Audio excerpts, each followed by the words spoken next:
Hi guys, it's Siobhan here. Welcome to another video. Today we're going to be talking about renting an apartment in China. Um, how to rent an apartment, what to do, what do you need, and also we're going to compare that to having an apartment. So basically, let's say you have a job, an offer from a school, and you have two offers from a school, right? So I'm gonna say you have school A and school B, and school A offers you maybe this school A and school B offer you the same salaries, and so they both offer you the same salaries, but one of them offers you an accommodation allowance. So they say, hey, we're gonna give you 2,000 RMB, and we're gonna give you 2,000 RMB extra to your and add that to your salary, and you can find a place to rent. And school B says, hey, you know what? We're going to give you an accommodation. We're going to give you an apartment. We're not going to give you extra money to find an apartment. We have an apartment on the school premises. We're going to talk about so option A, you get money to rent an apartment of your choosing, and option B, you get an apartment. So, what does that entail? So, the first thing I want to talk about is receiving an accommodation allowance. So, basically, you earn a base salary as a teacher, and let's say your base salary for the purposes of this discussion is 10,000 RMB. Um, and the school says, okay, your base salary is 10,000 RMB. We are going to also give you 2,000 RMB as an accommodation allowance. So you have 2,000 extra in your salary every month to pay for your accommodation. So how this works is that two things: either the school can help you find an appropriate accommodation, and they say, okay, you know what, we've teamed up with a property agency, and they're going to help you find a suitable rental that's close by to the school. The problem with that is that the school would generally give you their best options as compared to your best options. Whereas if you are searching for an apartment, you may be looking for certain things. Last month I went to search for an apartment, and the apartment, the estate agent took me to a place, and it looked beautiful. It was amazing. Like the lounge was amazing. The two bedrooms were absolutely amazing. It had a patio, but I did not like the kitchen, and I did not like the bathroom. So things like that are things that you have to consider. Maybe you want a big kitchen. Maybe you want a bathroom that has a standard Western toilet, because the Chinese toilets that other apartments come with, most apartments will come with a Chinese toilet. And for us Westerners, a Chinese toilet basically is a squat toilet. You don't sit on the toilet, you have to squat and do your business. That's another that's another topic, another video for another day. But you may not get a Western toilet sometimes. It really depends. But most companies or schools would understand, hey, you know what, this is a foreigner. He would want a Western toilet. But they would still select they would still select they and the estate agent will still select options that are relatively close by to the school, but it may not match your needs and what you're looking for in an apartment. Maybe there's something specific you're looking for in an apartment, and it may not have that. So anyway, the agent finds an apartment for you, and now, um, let's say you like the apartment. You're like, oh, you know, this apartment, because my first apartment was right across from the school I worked in. And so like I didn't have to, you don't have to, travel. You don't have to pay money to travel to school because school's across the road. You can walk home. You can walk to school. It's just across the road, Mm, if it's raining, it's not an issue. You have to just walk a little. You just walk across the road and you're at your school.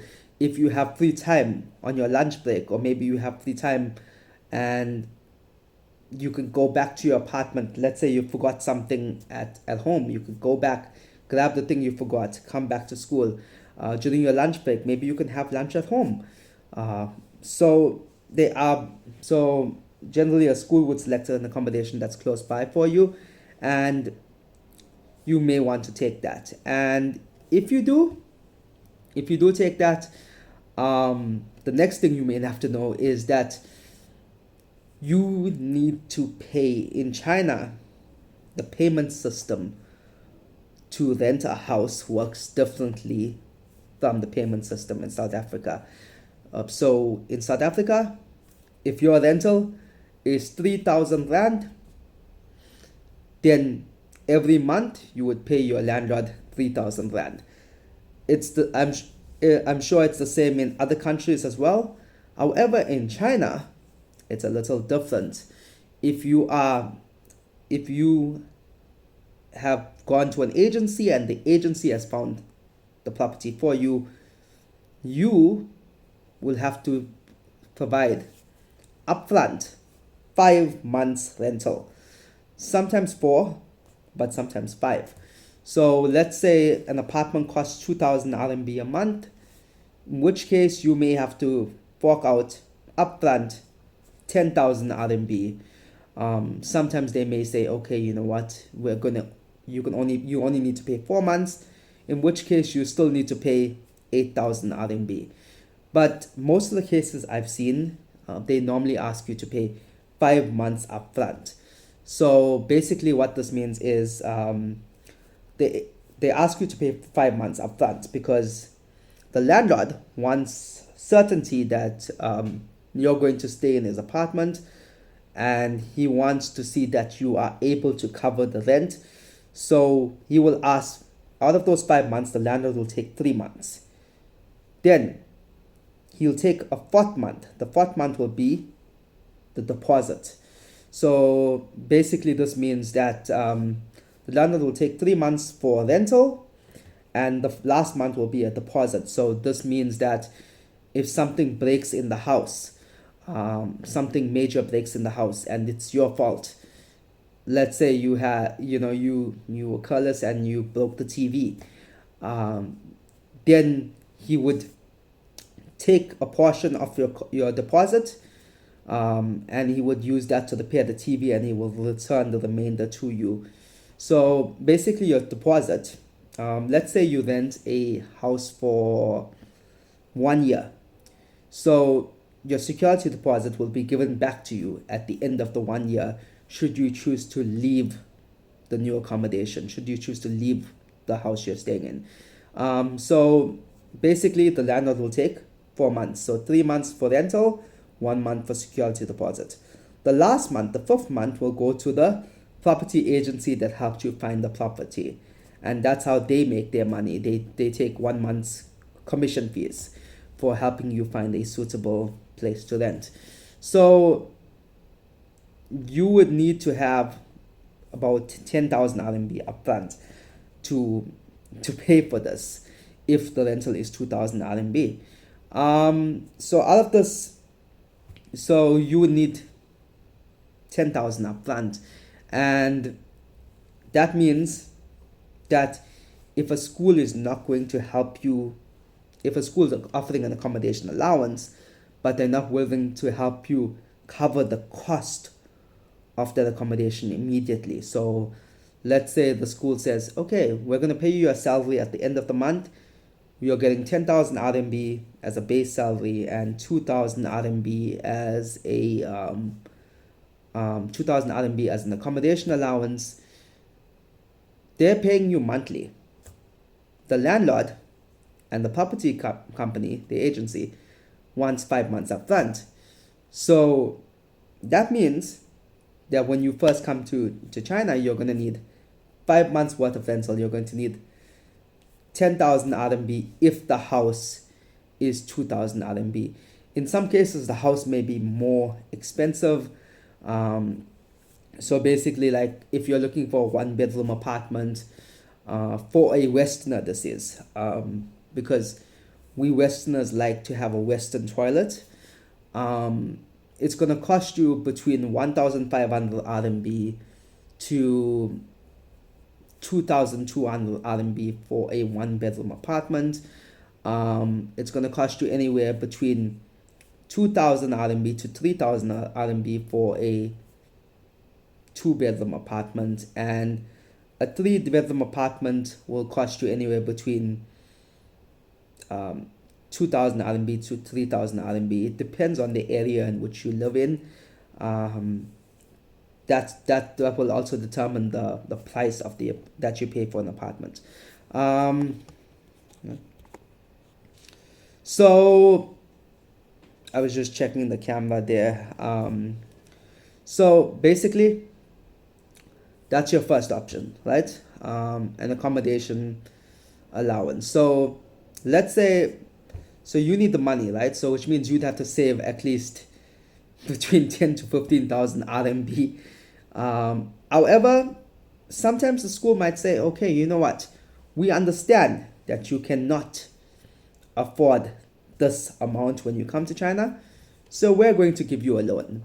And the school may say, okay, if the apartment costs 10,000 RMB, we're going to give you a loan for 10,000 RMB. If the apartment costs you 15,000 RMB, we're going to give you a loan for 15,000 RMB. Don't sweat it. We're going to cover it. And so they give you a loan, and you pay the loan over a few months. So if the apartment costs 10,000 RMB, at the end of the first month when you get your first salary, your employer will take back 10,000 divided by 3 months. So let's say you took out 12,000 RMB alone with your school. So each month they would take out 4,000 RMB for the next 3 months. It really depends on the loan agreement between you and the school. So the next thing, so that's when you initially get your an apartment using an apartment allowance method. This is actually the process that most locals and Chinese follow. So if you're looking for an apartment, sometimes it's up to 5 months rent.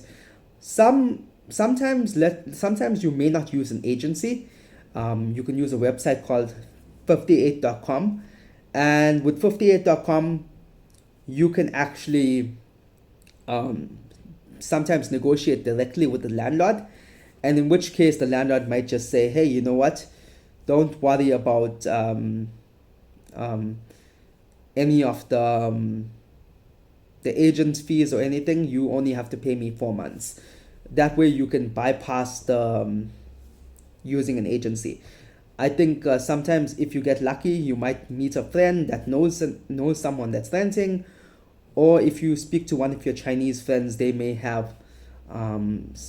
know somebody that's renting their house, and you don't have to pay 5 months. You can pay 4 months. Yeah. So that's the first thing.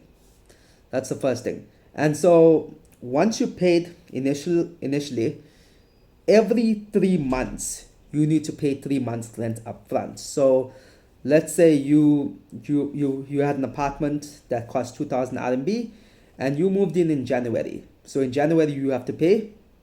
In January you paid 5 months up front. 1 month goes to your deposit. The next month goes to to the agent, and 3 months are for your rental now. So January, February, March is paid for. Before April starts, you need to pay for another 3 months. You need to pay for May, June, and July. So that's how an apartment allowance works. Once you move out, let's say on the 31st of December, you say, I am moving out. You signed the contract on the 1st of January. 31st December, you tell your landlord, I'm moving out. After the 31st of December, the landlord will return your security deposit back to you. So the next option B is getting an apartment from the school. So this depends on your luck. So the school might say, hey, we're offering you an accommodation. So you could, the benefits of this is firstly that you will be living close by the school. So once again, you save on your travel costs. You don't have to pay traveling costs because you will be living close by the school. Secondly, if you are living close by the school, generally the school may pay for cost of if you are living close by the school, maybe the school might cover a portion of your cost for water and electricity, maybe. But if the school says we're gonna provide you accommodation on the school premises, then you don't have to worry about paying electricity, water, or rates because the school will cover that for you. So you will get a free accommodation, and the school will cover almost every single cost for you, which is better because if you had chosen option A, you would have to pay all your rates yourself. You have to pay your water yourself, your electricity yourself, um, and your rates yourself if you took the accommodation allowance uh, route. If you choose an accommodation, if the school says, hey, we're going to give you a place to stay, it's on the school, then you're going to pay. You're not going to pay rates, you're not going to pay electricity, you're not going to pay lights. So that will basically cover that. Now, the cons of this is that you do not get to choose where you live. That's the first thing, because at least if you were looking for an accommodation allowance, you could tell the school, I don't like this place very much. Can we look at another place? And depending on the school, they may say, okay, you know what? You don't like this place. Let's go to another place. Um, so that's a benefit, right? But here, if you're with the school, they might say, this is the only place we have. This is the suitable place we have. So if you don't like the place, you still may have to stay there. The second thing is that maybe you may be sharing with somebody else if you're living on the school property. Maybe you'll be sharing with another teacher, and you may not have the house for yourself.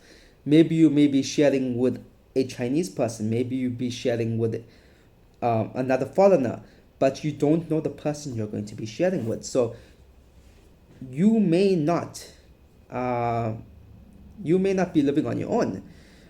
You may not have the privacy you want.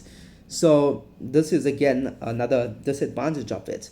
Another disadvantage is that you won't be able to choose the place. You won't be able to choose um, how many bedrooms you want. You won't be able to choose the type of apartment you live in. You won't be able to choose where you live in.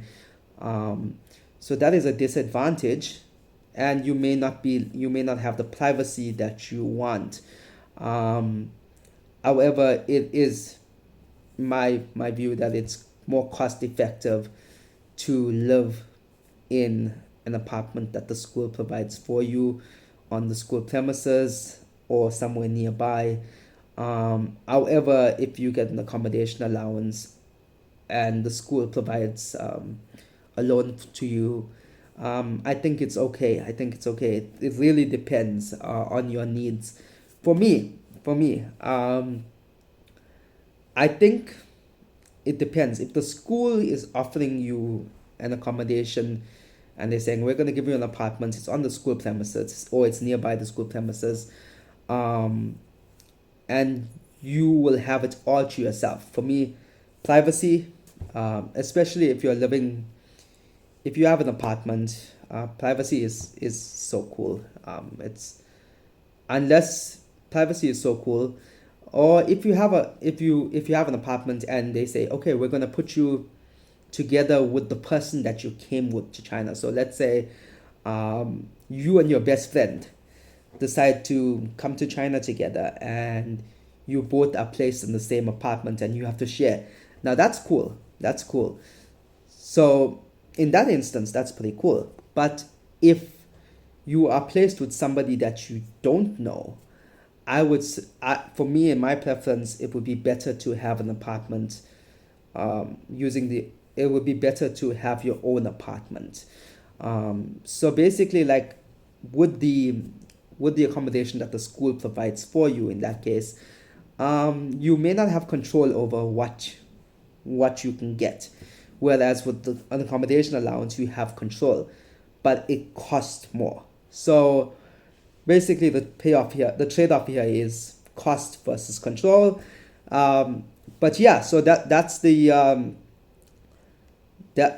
is my video on the difference between an accommodation allowance and receiving an accommodation. So yeah, it's just something I want to address with you guys. It's a very, very